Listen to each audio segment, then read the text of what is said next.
السلام علیکم عزیز طلباء و طالبات. پچھلی جماعتوں میں آپ نے شعری اصناف کا مطالعہ کیا ہے جن میں حمد، نعت، منقبت، رباعی، خطا، غزل، نظم وغیرہ شامل ہیں. آج کی آن لائن کلاس میں ہم اردو کی معروف ترین صنف سخن غزل پڑھنے جا رہے ہیں. غزل جس کے تعلق سے رشید احمد صدیقی نے کہا تھا غزل اردو شاعری کی آبرو ہے. غزل کے معنی کیا ہیں؟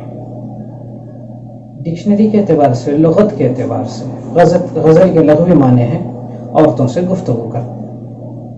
کیا واقعی میں غزل صرف عورتوں سے گفتگو کرنے کا نام ہے؟ بشیر بدر کے دو اشعار میں آپ کو سناتا ہوں. دھوپ میں نکلو گھٹاؤں میں نہا کر دیکھو، زندگی کیا ہے کتابوں کو ہٹا کر دیکھو. اس شعر میں یہ نہیں معلوم ہو رہا ہے کہ یہ عورت سے مخاطب ہو کے ہی کہا گیا ہے، کسی مرد سے بھی کہا جا سکتا ہے. یہ تمام قارئین سے شاعر کہہ رہا ہے، صرف عورت سے مخاطب ہے ایسا نہیں ہے. ایک اور شعر ہے، اکیلے کمرے میں گلدان بولتے کب ہیں، تمہارے ہونٹ ہیں شاید گلاب میں شامل. اس شعر کا پس منظر یہ بتاتا ہے کہ یہاں کسی عورت سے مخاطب ہے شاعر. تو غزل کے لغوی معنی یہ ہیں کہ عورتوں سے گفتگو کی جائے، مگر غزل اپنے اس مفہوم سے بہت آگے نکل چکی ہے. غزل نے وہ تمام مضامین، وہ تمام موضوعات کو سمیٹ لیا جو ہماری زندگی کا حصہ ہیں.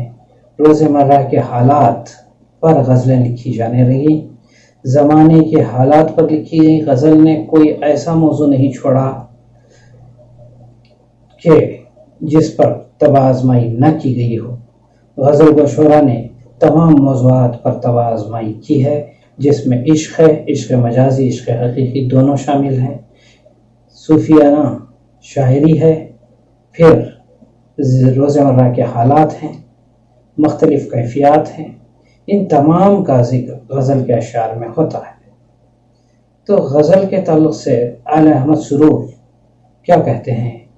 ان کے دو اشعار ہیں، غزل میں ذات بھی ہے اور کائنات بھی ہے، ہماری بات بھی ہے اور تمہاری بات بھی ہے، اور رات دن کی لکیریں تو مٹ گئیں کب کی، ہمارے دور میں جو دن ہے اس میں رات بھی ہے. تو آخری مصرع ہمارے دور میں جو دن ہے اس میں رات بھی ہے، وہ ہمارے حالات بتا رہا ہے کہ ہم کس طرح کے حالت میں جی رہے ہیں. تو یہاں غزل کے معنی کے متعلق مختصراً ہم نے دیکھا. اب آگے بڑھتے ہیں، غزل کی حیت یا اس کا سٹرکچر کیا ہوتا ہے. غزل کے پہلے شعر کو مطلع کہتے ہیں، آخری شعر مقطع کہلاتا ہے. وہاں شاعر اگر چاہے تو وہ تخلص کا استعمال کرتا ہے. تو غزل کا سب سے اچھا شعر 5 اشعار، 7 اشعار، 11 اشعار کچھ بھی ہوں، اس میں بہترین شعر جو ہوگا اس شعر کو بیت الغزل کہتے ہیں یا شاہ بیت کہتے ہیں. اب غزل کا سٹرکچر یعنی حیت کیا ہے؟ غزل یکساں بحر میں لکھی جاتی ہے، ایک ہی بحر غزل کے تمام مصروں میں ہوتی ہے، اور غزل کے پہلے شعر یعنی مطلع میں دونوں مصرے ہم خافیہ و ہم ردیف ہوتے ہیں. ہم خافیہ، ہم ردیف. خافیہ کیا ہے؟ ریمنگ ورڈز. دھوپ نے گزارش کی، یہ ایک بوند بارش کی. یہاں گزارش اور بارش دو الفاظ جو آئے ہیں ان کے شروع کے حروف تو نہیں مل رہے ہیں، مگر آخر کے 2 حروف گزارش، بارش، ر اور شین یکساں آ رہے ہیں. تو اس طرح کے ریمنگ ورڈز کو خافیہ کہتے ہیں. اور ردیف کسے کہتے ہیں؟ ردیف اس کے پیچھے آنے والے وہ الفاظ، لفظوں کا مجموعہ یا ایک لفظ. یہاں کی صرف ایک لفظ آیا ہے. تو اس طرح اسے ردیف کہا جاتا ہے۔ ردیف کے اصل میں معنی یہ ہیں اونٹ کی سواری کے پیچھے بیٹھنے والا۔ آپ یہ بھی سمجھ سکتے ہیں بائک جو رائڈر ہوتا ہے اس کے پیچھے کوئی بیٹھا ہوا ہے تو وہ ردیف ہے۔ تو اب غزل کے متعلق ہم نے ایک مختصر سا یہاں دیکھا، جائزہ لیا۔ تو پہلے شعر میں دونوں مصرعوں میں قافیہ اور ردیف کا ہونا ضروری ہے۔ اس کے بعد کے تمام اشعار کے لیے یہ پابندی صرف دوسرا مصرع، شعر کا دوسرا مصرع یعنی دوسری لائن کے لیے ہے۔ ضروری نہیں کہ تمام شعر میں پہلے مصرعے میں بھی وہ پابندی رکھی جائے۔ اگر اس طرح کا دوسرا شعر بھی ہے تو وہ حسن مطلع کہلائے گا۔ ہر شعر جیسے کہ ہستی اپنی حباب کی سی ہے، یہ نمائش سراب کی سی ہے، بار بار اس کے در پہ جاتا ہوں، حالت اب اضطراب کی سی ہے۔ تو دوسرے شعر میں دیکھیے بار بار اس کے در پہ جاتا ہوں، یہاں قافیہ ردیف کی پابندی نہیں ہے، اور آخری مصرعے میں دوسرے مصرعے میں شعر کے حالت اب اضطراب کی سی ہے، قافیہ اور ردیف آ گیا ہے۔ اس طرح غزل میں ایک خاص آہنگ پیدا ہوتا ہے۔ پہلے شعر میں دونوں مصرعوں میں باقاعدہ پابندی کے ساتھ قافیہ کو ردیف کو لانا پڑتا ہے، اور اس کے بعد کا ہر شعر صرف دوسرے مصرعے میں قافیہ اور ردیف کی پابندی کا طلبگار ہوتا ہے۔ اس طرح غزل ایک ایسی صنف سخن ہے جس میں بہت زیادہ پابندیاں بھی ہیں اور بہت اچھے اچھے اشعار بھی استاد شعراء نے کہے ہیں۔ تو یہاں آج ہم جو غزل پڑھنے جا رہے ہیں وہ ولی دکنی کی غزل ہے۔ اس جو آپ کے نصاب میں یہاں شامل ہے، اس پہلی غزل کو ایک نظر دیکھ لیتے ہیں، پڑھ لیتے ہیں۔ تو یہاں قسمت تیری ہے حق پہ نہ ہو نہ امید یہاں، نہیں اس خفل کو غیر توکل کلی دھیاں، یہ مطلع ہے، اس غزل کا مطلع ہے۔ اس مطلع کے بعد جو تمام اشعار آئیں گے وہ اشعار یہاں قافیہ اور ردیف کی پابندی نہیں کریں گے۔ میں پوری غزل آپ کو پڑھ کے سنا دیتا ہوں، اس کے بعد ہم غزل کے اشعار کی تشریح کریں گے۔ اس سے پہلے میں آپ کو ایک بات بتا دینا چاہتا ہوں کہ غزل کے اشعار کی جو تشریح پوچھی جاتی ہے وہ 2 مارکس کے لیے ایک شعر آپ کو لکھنا پڑے گا، 7 اشعار دیے جائیں گے اور صرف آپ کو 5 اشعار کی تشریح کرنی پڑے گی سوالیہ پرچے میں۔ اور یہ سوالیہ پرچے میں ایک ایسا سوال ہے جس کا جواب سوال میں ہی ہوتا ہے۔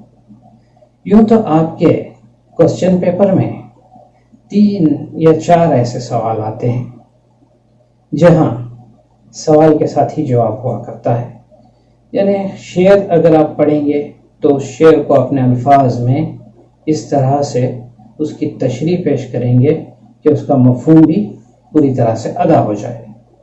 اسی طرح یہاں پر آپ کو غزل کے ساتھ ساتھ یہاں آپ کے نصاب میں خطات بھی رکھے گئے ہیں، تو خطات کی بھی تشریح آپ اسی طرح خطا کو پڑھ کے کریں گے۔ ایک اور سوال آتا ہے آپ کو وہ اقتباس پر۔ جب اقتباس پوچھا جائے گا تو اقتباس آپ کے سوال نامے میں دے دیا جائے گا، اور اقتباس کے نیچے سوالات ہوں گے اسی اقتباس پر، تو اقتباس کو ایک نظر پڑھ لینا ہے اور سوالات کے جوابات دینا ہے۔ تو وہ سوالات کے جو جوابات ہیں وہ وہیں مل جائیں گے۔ پھر ایک اور سوال آتا ہے ترجمے کا۔ ترجمے میں آپ کو یہاں جو انگریزی میں دیا گیا ہے وہ ترجمہ آپ کریں گے۔ تو اردو میں آپ کو دیا جاتا ہے اور آپ کو انگریزی میں اس کا ترجمہ کرنا ہے۔ تو یہاں صرف جملہ بدلنا پڑتا ہے، زبان بدلنی پڑتی ہے، اس زبان کے اعتبار سے جملہ بدلنا پڑتا ہے۔ تو یہ تمام سوالات ایسے ہیں کہ آپ آسانی سے 24 مارکس اس طرح سے ان سوالوں کو حل کر کے لے سکتے ہیں. اور اس میں بھی سب سے آسان آپ کے سوالیہ پرچے میں آنے والا سوال ہے اشعار کی تشریح کا. 5 اشعار کی تشریح کریں گے، ہر شعر کے لیے 2 مارکس ہیں، تو کل 10 مارکس آپ کے کھاتے میں آ جائیں گے. پھر خطات میں سے یہ خطا کی تشریح کریں گے تو 4 مارکس ملیں گے، 14 مارکس ہو گئے. 5 مارکس کے لیے اقتباس پوچھا جائے گا، 5 سوالات رہیں گے، اقتباس پڑھ کر 5 سوالات حل کر دیجئے، 5 مارکس آپ کو مل گئے، 19 مارکس ہو گئے. اور پھر 5 مارکس کے لیے اردو میں جملے دیے جائیں گے اور اس کو آپ انگریزی میں ترجمہ کر دیں گے، تو یہ 5 مارکس ہوئے. اس طرح سے 24 مارکس آپ کو ایسے ملیں گے کہ سوالوں میں ہی اس کے جوابات مل جائیں گے. آپ کو تھوڑی محنت یہ کرنا ہے، سوچنا ہے، سمجھنا ہے، غور و فکر کرنا ہے ان تمام سوالات میں اور اس کا صحیح انداز میں جواب دے دینا ہے. تو اب آئیے غزل کی طرف. اب میں غزل آپ کو پڑھ کے سناتا ہوں. قسمت تیری ہے حق پہ، نہ ہو نا امید یہاں، نہیں اس خفل کو غیر توکل کلی دھیان. سختی کے بعد عیش کا امیدوار اچ، آخر ہے روزہ دار کو ایک روز عید یہاں. اگلا شعر ہے ظلمت میں یہ غم کہ ملے گا تجاب خضر، دامن تلے ہے رات کے روزے سفید یہاں. اس طرح چوتھا شعر ہے سب کام آپس کے سونپ کے حق کو نچنت ہو. یہ ہے تمام مقصد گفتو شنید یہاں. اور اس غزل کا آخری شعر حاجت آپس کی کہنا و نو اسوں کہ ولی. حاجت آپس کی کہنا و نو اسوں کہ ولی، محتاج جس نزدیک ہیں قدیم و جدید یہاں. تو اس طرح یہ 5 اشعار پر مشتمل غزل آپ کے نصاب میں ولی دکنی کی رکھی گئی ہے. اس غزل کو ہم پڑھیں گے اور اس کے اشعار کی تشریح آپ کے سامنے پیش کریں گے. اس سے پہلے شاعر ولی یعنی تخلیق کار کون ہے یہ دیکھنا ہے. تو ولی دکنی جسے ہم کہتے ہیں وہ کون ہے، ولی کا نام کیا تھا اور ولی کہاں کے رہنے والے تھے، انہوں نے شاعری کیسے کی، تعلیم کہاں حاصل کی، اس تعلق سے تھوڑا دیکھ لیتے ہیں. تو ولی کے نام، تاریخ پیدائش اور مقام پیدائش کے سلسلے میں محققین کی رائے میں اختلاف پایا جاتا ہے. بعض کے مطابق ولی اورنگ آبادی تھے اور بعض کے مطابق ولی گجراتی تھے. یعنی ولی کو بعض محققین یہ کہتے ہیں کہ وہ اورنگ آباد کے رہنے والے تھے اور بعض کا یہ کہنا ہے کہ وہ گجرات کے رہنے والے تھے. لیکن سبھی اس بات پر متفق ہیں کہ ان کا اصل نام جو ہے ولی محمد تھا اور تخلص انہوں نے ولی اختیار کیا. وہ اورنگ آباد میں پیدا ہوئے اور اورنگ آباد میں ابتدائی تعلیم حاصل کی اور اس کے بعد شاہ وجی الدین کی خانقاہ میں وہ تعلیم حاصل کرنے کے لیے گئے اور وہاں انہوں نے تعلیم مکمل کی اور وہیں ان کا انتقال ہوا. تو اس طرح ولی اپنے زمانے کے ایک مشہور شاعر ہیں. وہ مشہور و مقبول شاعر ہیں. انہیں اردو شاعری کا باوا آدم تصور کیا جاتا ہے. میں نے غزل پڑھی آپ کے سامنے، وہاں آپ نے دیکھا کہ کچھ الفاظ ایسے ہیں جو شستہ و شائستہ اردو میں استعمال نہیں ہوتے. یہاں کا استعمال کیا ہے. تو یہ لفظ میر نے بھی استعمال کیا ہے مگر یہ لفظ دکن کا ہے. ہم جیسے یہاں کو یہاں بولتے ہیں اسی طرح کا لفظ اچھا، یہ لفظ بھی اب متروک ہے اردو زبان میں، بلکہ دکنی میں کہیں کہیں بولا جاتا ہے. تو اس طرح کے الفاظ ملے. تو دکن سے ولی کا تعلق تھا اور دکن وہ سرزمین ہے جہاں اردو میں سب سے پہلے شاعری شروع ہوئی. اپنے قلی قطب شاہ کی غزلیں پڑھی ہوں، بلکہ ہائی اسکول میں پڑھی ہیں. تو محمد قلی قطب شاہ، غواسی، ملا وجی، یہ جو شاعر ہیں، ان کی غزلیں اور ان کی تخلیقات دکنی میں ہی لکھی گئی ہیں. آپ کے نصاب میں پچھلے برس آخر جو مضمون تھا ملا وجی کا، اس میں بھی دکنی زبان کا استعمال ہوا ہے. تو ولی اپنے زمانے کے مشہور و مقبول شاعر تھے اور ان کو شاعری کا باوا عدم تسلیم کیا جاتا ہے. اصل میں اردو میں شاعری دکنی ہی سے شروع ہوتی ہے. تو ولی سے پہلے اردو شاعری کی روایت صرف دکن میں تھی، اور ولی پہلے ایسے شاعر ہیں، ایسے شخص ہیں جنہوں نے شمال کا جب سفر کیا تو اس اردو شاعری کو انہوں نے شمال تک پہنچا دیا. جب کہ شمالی ہند میں اردو زبان کے چلن کے باوجود شعر و ادب کے لیے فارسی کو بھی معیار مانا جاتا تھا. تو فارسی کو ہی معیار مانا جاتا تھا، اس لیے اردو زبان میں شاعری نہیں کی جاتی تھی. ولی جب شمالی ہندوستان پہنچے تو ولی نے دلی کا سفر کیا، تو ان کے کلام سے متاثر ہو کے ولی کے فارسی گو شعرا نے دلی کے ولی کا طرز اختیار کیا. ولی کو یہ اعزاز حاصل ہے کہ انہوں نے اردو غزل گوئی کی روایت کو شمالی ہند میں رواج دیا. تو ولی ایک برج ہیں شمالی ہندوستان اور جنوبی ہند کے درمیان. شمال اور جنوب کے درمیان انہوں نے ایک پل کا سا کردار ادا کیا. وہ اپنی شاعری کو لے کر جب شمالی ہند پہنچے تو وہاں کے شعراء نے دیکھا کہ اس نئی زبان میں جو کہ ابھی پھلنے پھولنے کے راستے پر ہے، اس نئی زبان میں ولی شاعری کر رہے ہیں، تو اردو شاعری کا چلن وہاں کے شعراء میں بھی عام ہو گیا، ورنہ وہ اس سے پہلے فارسی میں ہی شاعری کرتے تھے. تو ولی کی وجہ سے شمالی ہند کے شعراء نے بھی اردو میں شاعری اختیار کی. اب ولی کے تعلق سے یہ بات کہی جا سکتی ہے کہ ولی ایک قادر الکلام شاعر تھے. انہوں نے کم و بیش تمام اصناف شاعری میں طبع آزمائی کی ہے، لیکن غزل ان کی محبوب صنف سخن رہی ہے. حسن و عشق ان کے کلام کا اہم موضوع رہا ہے، تاہم انہوں نے دیگر موضوعات جیسے اخلاقی، اصلاحی اور فلسفیانہ موضوعات کو بھی اپنی شاعری میں برتا ہے. تو یہاں ہندوستانی تہذیب ان کی شاعری میں ملتی ہے، مقامی ماحول کی عکاسی ہے، ان کے کلام میں لطافت، ترنم، تاثر ان کے اسلوب کی نمایاں خصوصیات یا صفات کہی جا سکتی ہیں. اب آئیے غزل کی طرف. غزل کے اشعار کو سمجھنے کے لیے، بلکہ پوری شاعری کو سمجھنے کے لیے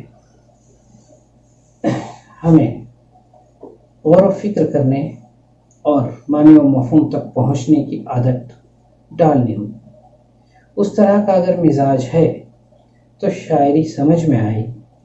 صفی لکھنوی نے شاعری کے تعلق سے کہا تھا کہ شاعری کیا ہے؟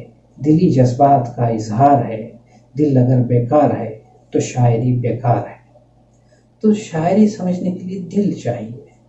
ایک اور چیز چاہیے شاعری سمجھنے کے لیے، وہ ہے صرف لفظوں کے معنی و مفاہیم کو ڈکشنری سے، لغت سے نہ سمجھا جائے، بلکہ عملی اعتبار سے لفظوں کو سمجھا جا سکے. لفظ جو ڈکشنری میں دیے گئے ہیں وہ سامنے رکھ کر اگر آپ شاعری کی تشریح کرنی چاہیں گے تو آپ شاعری کی تشریح نہیں کر سکیں گے، اس لیے کہ شاعری میں جو الفاظ برتے جاتے ہیں وہ رمزیہ انداز میں برتے جاتے ہیں. کہیں استعارہ ہوتا ہے، کہیں تشبیہات ہوتی ہیں. تو اس طرح کی مختلف صنعتیں شاعری میں پائی جاتی ہیں، اور سیدھے سیدھے نہیں کہی جاتی بات جیسے کہ ایک مضمون میں کہی جاتی ہے. تو شاعری کو سمجھنے کے لیے یہ ضروری ہے کہ آپ لفظوں کو سمجھنا سیکھیں، لغت میں بھی دیکھیں اور ان کے معنی و مفہوم پر غور و فکر بھی کریں، اور لفظوں کو جذباتی انداز میں بھی سمجھنے کی ضرورت ہے. لفظوں کو ذہنی اعتبار سے لفظوں کے مختلف رنگوں کو دیکھنے کی ضرورت ہے. تو یہاں شاعری سمجھنے کے لیے ضروری ہے کہ لفظوں کا وسیع ذخیرہ ہمارے پاس ہو، صرف لغت کی صورت میں نہیں بلکہ لفظوں کے الگ الگ طرح کے شیڈز جو ہیں، رنگ جو ہیں، کہیں ان کا رنگ پھیکا ہوتا ہے، کہیں تیکھا ہوتا ہے. یہاں ایک مثال دی جا سکتی ہے، مانگنا اور چاہنا، دو الفاظ. مانگنا لفظ سنتے ہی ذہن میں تصور ابھرتا ہے کہ کٹورا لیے کوئی دروازے پر کھڑا ہے. اس طرح کا کوئی تصور چاہنے کے سننے کے بعد آپ کے ذہن میں نہیں آئے گا. حالانکہ دونوں کا مفہوم یک ہے، مگر اردو میں اس نزاکت کا خیال رکھا جاتا ہے. اردو زبان دانی میں معافی مانگنا نہیں، معافی چاہنا یہ کہا جاتا ہے. تو یہاں ہم دیکھیں گے غزل کے ہر شعر میں الگ طرح کے معنی و مفاہیم ہم کو ملیں گے. تو اس کی تشریح ہم کس طرح سے کریں گے؟ غزل کے شعر کی تشریح کرتے ہوئے بھی ہمیں غزل کی یا شاعری کی رمزیت کو مد نظر رکھنا ضروری ہوتا ہے. تو ایک شعر ہے، میں آپ کو ایک شعر سناتا ہوں. وہ ایک شعر ہے، خدا کے واسطے اس کو نہ روکو، یہی ایک شہر میں قاتل بچا ہے. اس شعر کو سننے کے بعد فوراً پولیس کو حرکت میں آ جانا چاہیے، اس لیے کہ کسی مجرم کی طرفداری کرنا یا اسے پناہ دینا یا اس کے بارے میں اس طرح کے الفاظ استعمال کرنا کہ اسے روکو مت، اسے قتل کرنے دو، تو یہ بھی جرم ہے. مجرم کی طرفداری کرنا بھی جرم ہے. اس لیے شاعر کو گرفتار ہو جانا چاہیے، مگر کوئی پولیس والا شاعر کو گرفتار نہیں کرے گا. اس کی وجہ کیا ہے؟ یہاں قاتل جو لفظ استعمال کیا گیا ہے وہ لفظ رمزیہ طور پر استعمال کیا گیا ہے. تو قاتل کا مطلب یہاں کیا ہو سکتا ہے؟ یہاں قاتل کہہ کے شاعر محبوب مراد لے رہا ہے، یہ استعاراتی معنی ہیں. تو یہاں اس طرح کی نزاکتوں کا خیال بھی شعر کو سمجھنے کے لیے رکھنا بہت ضروری ہے، ورنہ سیدھے سیدھے ڈکشنری سے آپ قاتل نکال لیں گے، یعنی جس نے کسی کو مار دیا ہو، خون کیا، وہ قاتل ہے. تو وہ معنی لے کر شعر کی تشریح کرنے بیٹھیں گے تو اس شعر کی تشریح نہیں ہو سکے گی. خدا کے واسطے اس کو نہ روکو، یہی ایک شہر میں قاتل بچا ہے. تو یہاں شاعر کسی قاتل کی طرفداری نہیں کر رہا ہے، شاعر اس قاتل کی بات کر رہا ہے جو اپنے حسن کے جلوے بکھیرتا ہے تو لوگ بے ہوش ہو جاتے ہیں، لوگ اپنے آپ میں نہیں رہتے. تو اس قاتل کی بات کر رہا ہے. تو شعر کی تشریح کیسے کی جائے، شعر کو کیسا سمجھا جائے، یہ بھی جاننا بہت ضروری ہے آپ کے لیے. اس لیے کہ ہر شعر کی تشریح کرنے پر آپ کو 2 مارکس ملیں گے اور کل 10 مارکس آپ کے نصاب کے حساب سے سوالیہ پرچے میں رکھے گئے ہیں. تو شعر کی تشریح کرتے ہوئے کہیں کوئی کلیدی لفظ ہوتا ہے، تمام شعر کا مفہوم اس کے اطراف گھومتا ہے، تو اس کو دیکھنا پڑے گا یا پھر شعر کے پس منظر کو سمجھنا پڑے گا. تو شعر کے پس منظر کو سمجھتے ہوئے بھی شعر کی تشریح کی جا سکتی ہے، یا یہ شعر میں ایسا لفظ بھی ہوتا ہے اس لفظ کے اطراف سارا مفہوم گھومتا ہے، تو اس لفظ کو پکڑ کر اس لفظ کے حساب سے شعر کے دونوں مصروں کو پڑھنے کے بعد غور کرتے ہیں تو اس کا مفہوم نکلتا ہے، اس کے معنی نکلتے ہیں اور تشریح کے طور پر آپ اسے لکھ سکتے ہیں. اب ہم غزل کی طرف آتے ہیں. غزل کا پہلا شعر یعنی مطلع ہے، قسمت تیری ہے حق پہ نہ ہونا امیدیاں، نہیں اس خفل کو غیر توکل کلیدیاں. اس شعر میں ولی یہ کہہ رہے ہیں کہ قسمت تیری ہے حق پہ نہ ہونا امیدیاں، تیری قسمت حق پر ہے. اب حق کے کیا معنی ہیں؟ پورے شعر میں جو الفاظ استعمال ہوئے ہیں ان کے معنی دیکھ لیتے ہیں. حق کے معنی درست، سچ، انصاف، عدل وغیرہ. تو یہاں اس شعر میں یہی لیے گئے ہوں گے، دیکھیں گے. کلید، کنجی یا چابی، کلید کے معنی ہیں. اب غیر توکل اللہ پر بھروسہ کرنے کے سوا۔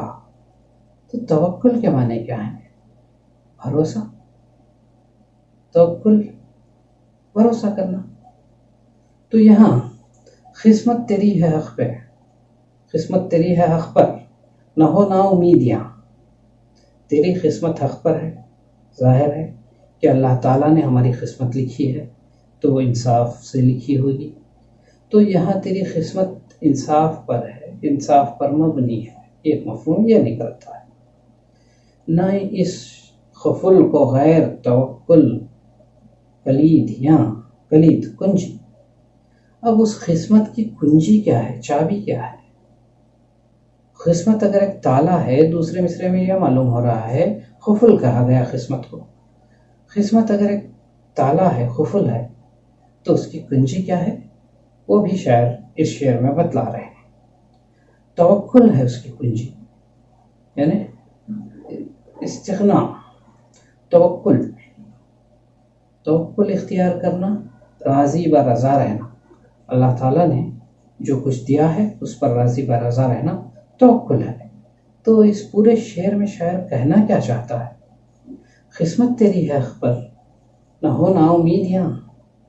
یہاں اس دنیا میں، یہاں مطلب یہاں اس دنیا میں تجھے نا امید ہونے کی ضرورت نہیں ہے۔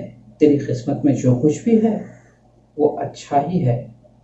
ہاں، تو اپنے تدابیر سے اپنی تقدیر کو بدل تو سکتا ہے، مگر وہ تدابیر تجھے نقصان بھی پہنچا سکتی ہیں اور نفع بھی دے سکتی ہیں، اس میں بھی اللہ کی مصلحت شامل ہوتی ہے۔ تو شاعر شعر میں کہہ رہا ہے کہ تیری قسمت جو ہے وہ حق پر ہے۔ یہاں حق اللہ تعالیٰ کے تعلق سے بھی ہے، اللہ باری تعالیٰ کے بارے میں بھی لفظ استعمال ہوتا ہے حق، وہی تو حق ہے۔ تصوف میں یہ لفظ استعمال ہوتا ہے۔ تو شاعر کا یہ کہنا ہے کہ تیری قسمت جو ہے وہ حق پر ہے، یعنی خدا پر ہے، اور تجھے اگر تکلیفیں آ رہی ہیں زندگی میں، مصیبتیں آ رہی ہیں، تو اس پر رونے کی کوئی ضرورت نہیں ہے، نا امید ہونے کی ضرورت نہیں ہے۔ ان تکلیفوں اور مصائب میں بھی تیرا امتحان مقصود ہوگا۔ تو یہاں جو تیری قسمت کا قفل ہے، اس قفل کو کھولنے کے لیے وہ ایک تالا بھی ہے، اور وہ ہے توکل اختیار کر، راضی بہ رضا زندگی گزار لے۔ تو اس پورے شعر میں شاعر نے جو باتیں کہی ہیں اسے آپ تشریح کے طور پر کیسے لکھیں گے؟ آپ کو اگر شاعر کا نام یاد ہے تو نام کے ساتھ، ورنہ اس شعر میں شاعر یہ کہہ رہا ہے، اس طرح سے شروعات کریں گے۔ تو اس شعر میں ولی یہ کہہ رہے ہیں کہ تیری قسمت اللہ تعالیٰ نے لکھی ہے، تو اس کے لیے تجھے نا امید ہونے کی کوئی ضرورت نہیں ہے۔ اللہ کی رحمت سے مایوس نہیں ہوا کرتے۔ اللہ جو کچھ بھی تجھے دیں گے اس کا تجھے اجر ضرور ملے گا۔ تکلیف دیں گے تب بھی ملے گا، مصیبتیں آئیں گی تب بھی ملے گا۔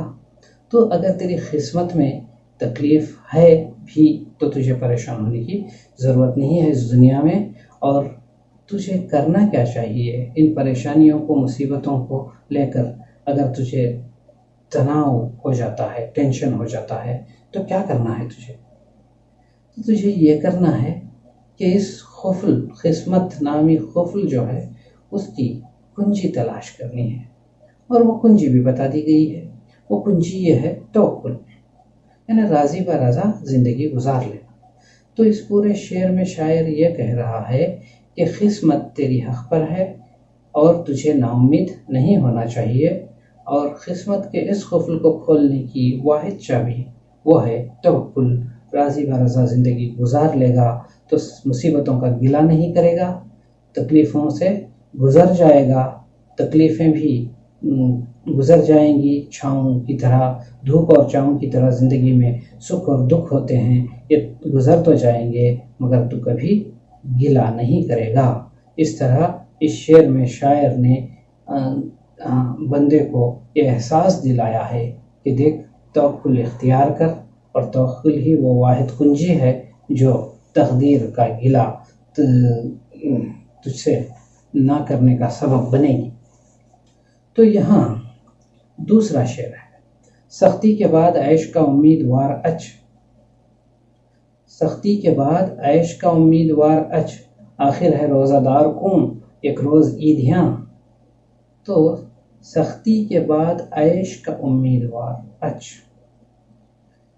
پہلے مصیبتیں آئیں گی، سختی آئے گی، پھر جا کے سکون ملے گا۔ تو یہاں اچ جو لفظ استعمال ہوا ہے اس کے معنی ہونا یا رہنا، اچ رہ، کون نون غنہ کے ساتھ کون استعمال ہوا ہے جو کہ کو کے مترادف ہے۔ اب اور کوئی ایسا لفظ نہیں ہے کہ جس کے معنی دیکھ لیے جائیں۔ سختی کے بعد عیش کا امیدوار اچ، یعنی سختیاں آئیں گی تبھی جا کے تو سکون سے زندگی گزارنے کے قابل بن سکے گا۔ سختی جب گزرے گا تو کندن بن جائے گا، تو تیری زندگی گزارنے کے قابل بنے گا، تیری زندگی میں سکون بھی میسر آئے گا۔ اچھی طرح سے پڑھ لیں گے اور ایک اچھے عہدے پر پہنچ جائیں گے، تب جا کر خوشی ہوگی کہ ہم نے کچھ حاصل کیا ہے۔ اب پڑھنے کے لیے یہاں بہت محنت کرنی پڑی ہے، اس کا گلا کر کے ایسے ہی رہ جائیں گے تو وہ سکون میسر آنے کے دن نہیں آ سکیں گے، اس لیے کہ صرف گلا کرنے والے گلا شکوہ ہی کرتے رہتے ہیں۔ تو یہاں سختی کے بعد عیش کا امیدوار اچ، یہ پہلے مصرے میں شاعر نے کہا، یعنی سختی جب آئے گی تو عیش کا امیدوار تو رہ سکتا ہے کہ آگے تیری زندگی میں سکون ہوگا۔ اور دوسرے مصرے میں یہ بات شاعر بتاتا ہے، آخر ہے روزہ دار کو ایک روز عیدیاں۔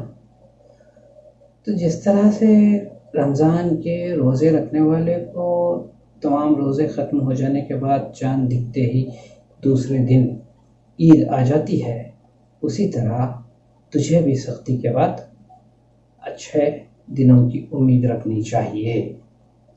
تو یہاں مثال دی، جس طرح روزہ دار کو ایک روز عید میسر آتی ہے، اسی طرح تیری سختیاں ہمیشہ سختیاں ہی نہیں رہیں گی، مصیبتوں میں ہی گھرا نہیں رہے گا۔ ان سختیوں کو پار کر لے تو بھی خوش رہ سکے گا، اچھی زندگی گزار سکے گا۔ تو اس شعر کی تشریح یہ ہے کہ اس شعر میں شاعر یہ کہنا چاہتا ہے کہ سختیاں زندگی میں ہیں، مصیبتیں ہیں، دکھ بھی ہے، سکھ بھی ہے، یہ دھوپ چھاؤں ہیں، نہ دکھ ہمیشہ رہتا ہے نہ سکھ۔ آج سختیاں ہیں تو کل وہی سختیاں نرمیوں میں بدل جائیں گی، آج غمگین ہیں تو کل پرسکون ہوں گے۔ اس لیے سختی کے بعد تجھے عیش کا امیدوار ہونا چاہیے، بالکل اسی طرح جس طرح روزہ دار اس امید میں روزے پورے کر لیتا ہے کہ ایک دن عید بھی آئے گی۔ تو اس شعر کی تشریح کے بعد ہم آگے بڑھتے ہیں اگلے شعر کی طرف۔ تو یہاں اگلا شعر ہے، ظلمات میں یہ غم کہ ملے گا تجاب خضر، ظلمات میں یہ غم کہ ملے گا تجاب خضر، دامن تلے ہے رات کے روزے سفیدیاں۔ ظلمات، تاریکی، یہاں ظلمات وہ اس مقام کے تعلق سے بتایا گیا ہے جہاں آب حیات ہے، آب خضر، آب حیات۔ آب حیات وہ پانی جس کے پینے سے ہمیشہ زندہ رہ سکیں گے، تو تمام تکلیفیں دور ہو جائیں گی۔ ظلمات میں یہ غم، تجھے اندھیرے میں یہ غم ستائے جا رہا ہے کہ کیا کروں، تو اندھیرے میں ہی آب حیات کا کنواں ہے، اندھیرے میں ہی تجھے سکون اور راحت پہنچانے کے لیے آب حیات میسر آئے گا۔ دامن تلے ہے رات کے روزے سفیدیاں، جس طرح سے رات آتی ہے تو رات کا اندھیرا چھا جاتا ہے تو خوف ہراس محسوس ہوتا ہے، مگر رات ہمیشہ قائم نہیں رہتی، رات کا اندھیرا سورج کی کرنوں سے دور ہو جاتا ہے تو سکون میسر آتا ہے، خوف و ہراس دور ہو جاتا ہے، اور رات کے دامن سے ہی صبح کی کرنیں پھوٹ نکلتی ہیں۔ یعنی شاعر اس شعر میں یہ کہہ رہا ہے کہ ظلمات میں تجھے یہ غم ہے کہ آب حیات ملے گا، اور تو اگر آب حیات تک پہنچنے کی کوشش نہ کرے گا تو وہ کیسے مل سکتا ہے؟ رات کے دامن میں وہ خوف و ہراس ہے، مگر رات اگر تو کاٹ لے تو تجھے صبح میسر آ جائے گی۔ تو اس طرح اس شعر میں جو الفاظ استعمال ہوئے ہیں ان میں آب خضر کا ذکر ہے۔ آب خضر، خضر علیہ السلام سے متعلق مشہور ہے کہ خضر علیہ السلام نے آب حیات پی رکھا ہے، جس کی وجہ سے وہ قیامت تک زندہ رہیں گے اور لوگوں کی رہنمائی کرتے رہیں گے۔ تو یہاں خضر علیہ السلام کا ذکر آیا، اور خضر علیہ السلام کے ذکر کے ساتھ ایک واقعے کی طرف اشارہ اس شعر میں ملتا ہے۔ تو کسی تاریخی، مذہبی، تلمیحی اشارے کو یہاں تلمیح کہتے ہیں۔ تاریخی یا مذہبی واقعہ اگر شعر میں بیان کیا جائے اشارتاً تو اس کو صنعت تلمیح کہتے ہیں۔ اس شعر میں صنعت تلمیح ہے۔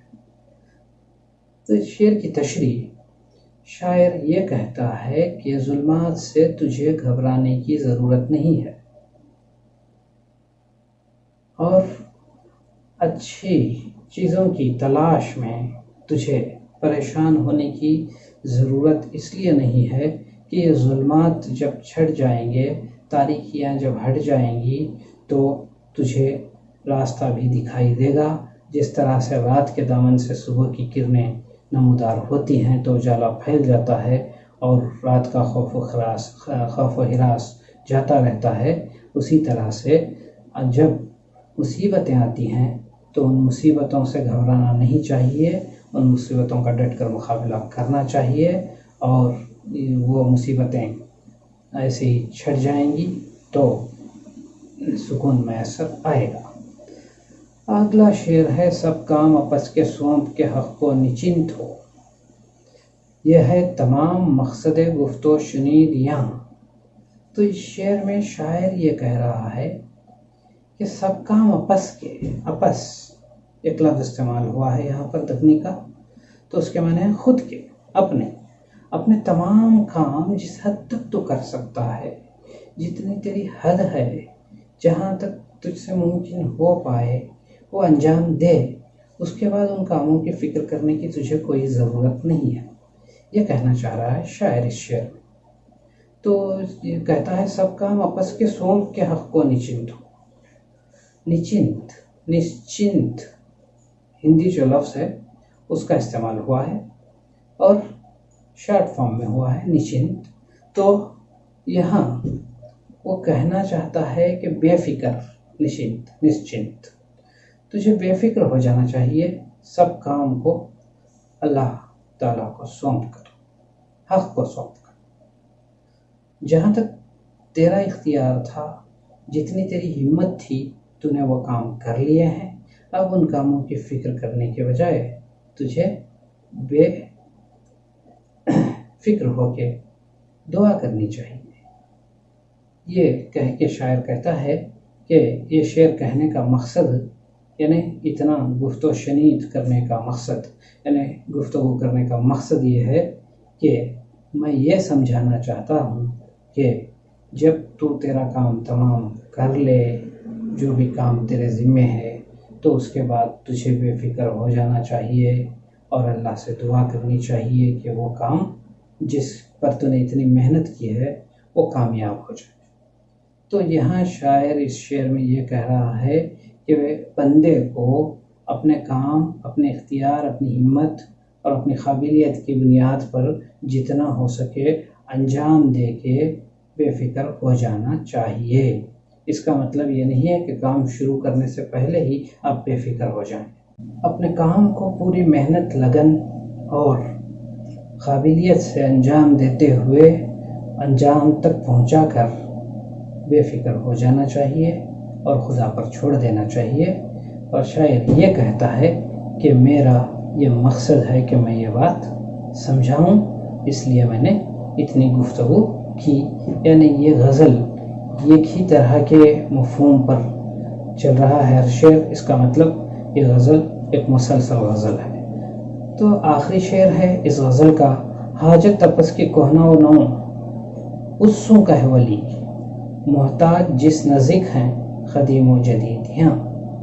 تو حاجت ضرورت، اپس کی یعنی خود کی، کوہنا فارسی لفظ ہے، اس کے معنی ہے پرانا، نو یہ بھی فارسی لفظ ہے، اس کے معنی ہے نیا، کوہنا و نو پرانا اور نیا۔ حاجت تپس کی، تیری جو بھی حاجت ہے ضرورت ہے، اس چاہے وہ پرانی ہو کہ نہیں، اس کو کس سے کہنا چاہیے تجھے؟ تو اگر اس ضرورت کو کسی سے کہہ سکتا ہے، کوئی تیرے کام آ سکتا ہے، تو وہ صرف اللہ تعالیٰ کی ذات ہے، تو خدا سے کہے۔ اور دوسرے مصرے میں اس کی وضاحت کر رہا ہے شاعر، محتاج جس نزدیک ہیں قدیم و جدید یہاں، چاہے پرانے لوگ ہوں، قدیم ہوں، یا اس دور میں جی رہے جدید لوگ ہوں، وہ تمام جس کے نزدیک محتاج ہیں، وہ صرف اللہ تعالیٰ کی ذات ہے۔ تو بھی اپنے پرانی اور نئی ضرورتیں جو بھی تیری ہیں، جتنی بھی ضرورتیں ہیں، ان کو خدا کو سونپ دے اور اسی سے کہے کہ اے اللہ میرے یہ کام پورے کر دے۔ تو اس شعر میں شاعر نے دعائیا انداز کی طرف اشارہ کیا ہے۔ وہ کہتا ہے کہ اپنی حاجتوں کو خدا کو سونپ دے، اور وہ خدا جس کے نزدیک سارے کے سارے، چاہے ہم سے پہلے گزرے ہوئے انسان ہوں یا ہمارے بعد آنے والے یا اس وقت جی رہے لوگ، قدیم و جدید تمام لوگ اسی پر انحصار کرتے ہیں۔ تجھے بھی اللہ تعالیٰ کی ذات پر انحصار کرتے ہوئے اپنی حاجتوں کو اسی سے کہنا چاہیے۔ کسی کے آگے ہاتھ پھیلانے یا کسی سے مانگنے کے بجائے تجھے اس پر انحصار کرتے ہوئے اپنی حاجتوں کو پورا کرنے کے لیے اس سے دعا مانگنی چاہیے۔ یہ کہتے ہوئے یہ مقطع شاعر کا ختم ہو جاتا ہے۔ تو اس طرح آج ہم نے یہ پوری غزل پڑھ لی۔ اس غزل میں 5 اشعار ہیں، صرف 5 اشعار ہیں، اس میں سے کوئی بھی ایک شعر آپ کے سوالیہ پرچے میں آ سکتا ہے، آپ کو اس کی تشریح لکھنی پڑے گی۔ تو یہاں آپ اس غزل کو ایک مرتبہ اور سے پڑھیے، اس ویڈیو کو پھر سے دیکھیے اور اشعار کی تشریح اپنی طرف سے کرنے کی کوشش کیجیے۔ شعر کی تشریح لکھیے اور اسے اپنے اساتذہ کو دکھا کر درست کرا لیجیے۔ تو آج کی کلاس یہاں پر ختم ہوتی ہے۔ خدا حافظ۔